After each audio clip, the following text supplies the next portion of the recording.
మిత్రులు అదాని గురించి ప్రస్తావించారు. ఇది మన చేతిలో లేని విషయము. ఎందుకంటే కేంద్ర ప్రభుత్వం అనుమతితో గత ప్రభుత్వమే అన్ని ఒప్పందాలు చేసుకొని ఈరోజు డ్రోన్స్ కానీ ఇతరవి కానీ గత ప్రభుత్వాలు చేసుకున్న ఒప్పందాలు లిబరలైజేషన్ పాలసీ తర్వాత ఓపెన్ ఎకానమీ తర్వాత కార్పొరేట్ కంపెనీలతో మనం చేసుకున్న ఏ ఒప్పందాలనైనా యూనిలాటరల్గా వన్ సైడ్ నుంచి క్యాన్సిల్ చేయడానికి ఉండదు. డెఫినెట్గా మీరు చెప్పిన విషయాన్ని రాష్ట్ర ప్రభుత్వం పరిశీలిస్తుంది.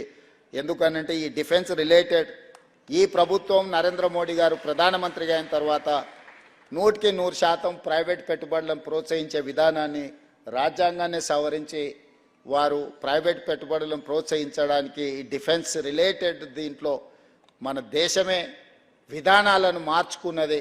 ఈ మార్చుకున్న విధానాల నేపథ్యంలో ఒక కార్పొరేట్ కంపెనీతో ఏ ఒప్పందం చేసుకున్నా రాష్ట్ర ప్రభుత్వం యూనిలాటరల్గా క్యాన్సిల్ చేయడానికి ఉండదు. డెఫినెట్గా మీరు ఏదైతే అంశాలను ప్రస్తావించిందో ఈ వేదిక ప్రస్తావించిందో ఇక్కడ అదానీ అనేది సమస్య కాదు. అదానీ లాంటి వాళ్ళు ఎంతోమంది డిఫెన్స్ ఉత్పత్తి అంటే వీటిని ఉత్పత్తి చేసే పరిశ్రమలు ఉన్నాయి. వాటన్నిటి పట్ల ఒక విధానపరమైన నిర్ణయం తీసుకోవాలి.